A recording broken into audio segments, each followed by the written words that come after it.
Mesdames, Messieurs, peuple congolais, chers membres de la diaspora, individuellement et collectivement, du nord au sud, de l'est à l'ouest et au centre, tant au niveau citoyen qu'intellectuel, politique, militaire, religieux et ou spirituel, je vous informe que le despote Denis Sassou Nguesso, comme d'habitude, se moque de nous Congolais, comme ses sujets, indigènes, esclaves, du bétail humain, et même notre pays, qu'il a fracassé par méchanceté et pour les intérêts étrangers.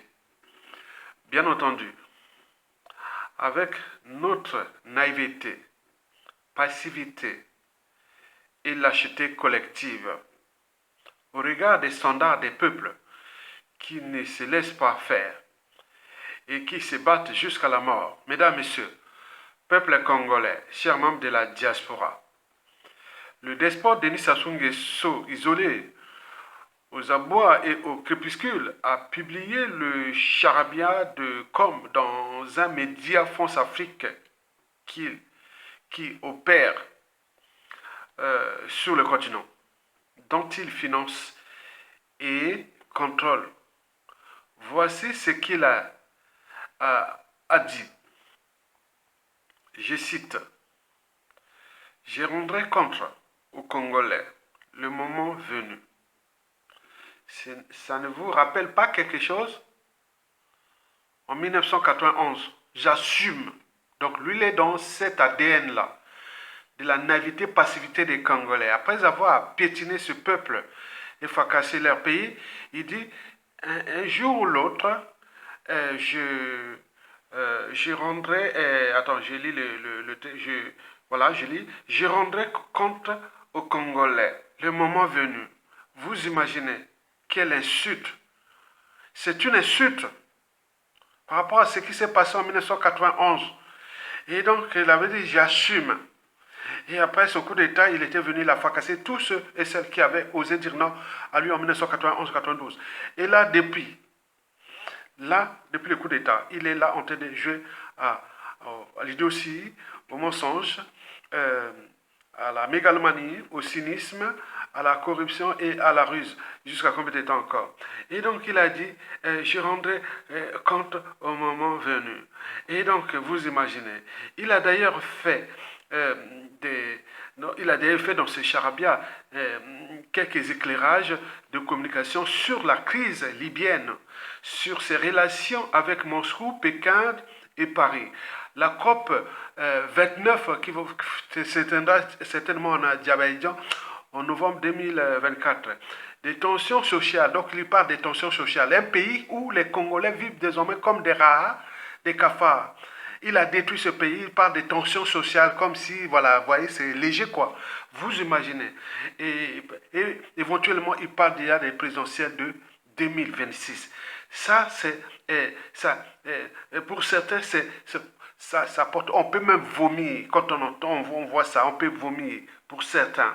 Et pour d'autres, c'est révoltant. Alors, quelle signification donner à ce charabia d'interview? Lorsqu'on est citoyen, on a des droits et devoirs d'agir. J'en ai sélectionné pour vous 3 significations ou enjeux relatifs à cette interview. La première signification sur toi est la preuve que le despote Denis Sassou Nguesso est isolé aux abois et au crépuscule. Méfiez-vous des apparences. Elles sont trompeuses. En apparence, serein, en aparté, il ne sait plus distinguer le vrai et du faux. D'où cette campagne de communication pour d'un côté rassurer ses donneurs d'ordre et ses parrains et tous ses intérêts étrangers. Et de l'autre côté, c'est pour aussi se moquer de nous. C'est dire, bon ben, voilà, mais quoique, on ne peut pas faire du social sans argent. On ne joue pas au dictateur sans argent. Et donc là, il est dans la nasse. Il sait bien que les temps sont durs. Et jusqu'à combien de temps? Jusqu'à décembre, on va voir si il pourra encore tenir jusqu'à décembre. Parce que les militaires, les fonctionnaires, ils attendent la politique du ventre, mais là, il n'en a plus d'argent. Et comment vont-ils faire? Et c'est tous les questionnements. La deuxième signification sur toi de ce torchon, Voilà, c'est sa mégalomanie. Là, c'est la signification de la mégalomanie. Et il se croit dictateur à vie, il croit contrôler tout un peuple, qu'il a piétiné le pays qu'il a fait, jusqu'à combien de temps encore? Et la troisième et la dernière signification est politique. Au fond, ça tient compte de 5 points à réfléchir. Vous le savez que le premier point sur 5 à réfléchir dans cette signification-là, bon, vous le savez très bien que euh, exactement en 2016, souvenez-vous de 2016, le premier point là, 2016, et il avait dit que si je quitte le pouvoir, je suis un homme mort. Si je quitte le pouvoir, je suis un homme mort. Vous le savez très bien. Donc ça, il tient à rester au pouvoir. Parce qu'il dit, si je quitte le pouvoir, je suis un homme mort. Le deuxième point sur 5 pour lesquels Sassou Nguesso joue à la mégalomanie, à la communication politique et autres, parce qu'il sait bien que ce qui s'est passé en 2018, lors de l'enterrement de Monseigneur Mosengo, il avait dit, il avait peur de la dépouille. Il dit, attends, si je meurs, comment va venir ma dépouille? Donc il s'inquiète de sa dépouille. Parce qu'avec ce qu'il a fait de mal dans ce pays, où il a mutilé, où il fait disparaître les corps de tous ses opposants dissidents, même le président de la République, comme Massamba Deba. Donc il s'inquiète de ça. Donc Sassou Nguesso, sa conscience, alors là, c'est chaud. Hein? On peut tout fouiller, sauf sa conscience. Le troisième point sur 5 dans cette troisième signification, c'est 2019. Il avait dit à un proche, le maire Jean-Claude Ngakoso, si on libère Mokoko, nous on perd le pouvoir. Et la France-Afrique avait obtempéré aux injonctions de Jean-Claude Ngakoso et Sassou Nguesso de laisser Mokoko en prison. Vous savez cette histoire, le 2019-20. Les vidéos sont là. Hein. Il y a 7 ou 10 vidéos que j'avais fait à ce moment-là. Donc on a bien tout expliqué. Ngakoso Ngakoso qui a été nourri à Makwa, il dit que si on libère Mokoko, on perd le pouvoir. Et donc par la conséquence, la fin n'est pas les moyens pour voilà tout ce qui se passe jusqu'à combien de temps encore. Tout a un début et une fin. La quatrième point sur 5 de cette troisième signification, c'est tout simplement la succession. Kiki, Sassou Nguesso ne fait confiance à aucun membre du clan. Il pense qu'à Denis Sassou Nguesso, à Denis Kissé Sassou Nguesso, sauf celui-ci est grillé, puisqu'il y a déjà le clan divisé, et des règlements politiques et militaires dans le nord et dans la cuvette, les contentieux historiques dans le sud, et n'oublions pas le contexte anti-France-Afrique, et tout compagnie, la France-Afrique ne va pas encore allumer le feu au Congo, ça risque de se terminer très mal pour Kissé Sassou Nguesso, son clan et tout ce monde-là, parce que tout le monde est maintenant à préparer, à aller jusqu'au bout, on ne lâchera pas cette fois-ci.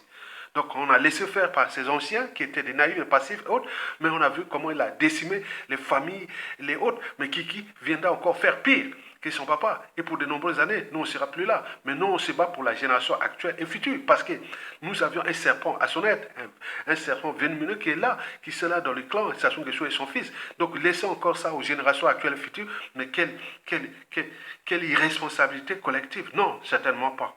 Donc il y a le point Kiki. On fait le cinquième et le dernier point, de cette troisième signification.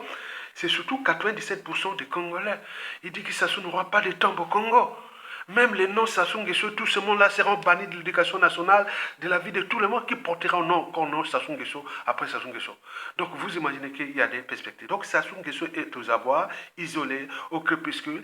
Il a fracassé un pays pour le compte des intérêts étrangers, dont France, Afrique et compagnie. Mais on sait bien que les médias réseaux sociaux sont passés par là et ils ont commis des erreurs au niveau des indicateurs macroéconomiques. Ils sont dans la boue, dans la nasse et Talibango et Talbisoté. Donc c'est leurs affaires. Nous, le but est que Sassou dégage et justice soit rendue et nous on récupère notre pays. C'est l'objet du débat citoyen et autre que les gens doivent lever la raison au-dessus des émotions et de l'appartenance. C'est par la raison que nous allons gagner. Et nous allons structurer, organiser et manager la suite de Sassou Nguesso et faire de récupérer notre pays. Donc à faire, likez, partagez et soutenez la résistance. Tokolonga.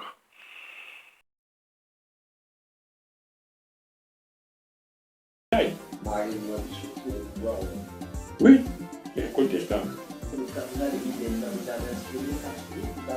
Non, moi je n'ai pas un souvenir particulier parce que je ne l'ai pas connu. Je sais que c'est un homme d'église qui a été fait cardinal parce que la pression des éléments marxistes était très forte dans les années 68, 69, 70. Il a été fait cardinal en 1970.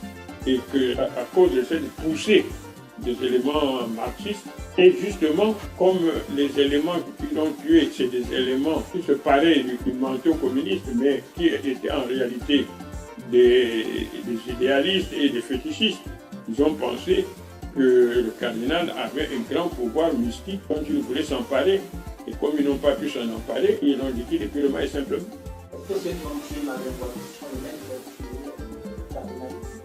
En idée, oui, c'est les mêmes. Physiquement, je ne peux pas dire que c'est les mêmes, mais dans la pensée, dans l'idéologie et dans la manière, c'est les mêmes. Qui ont tué ma femme et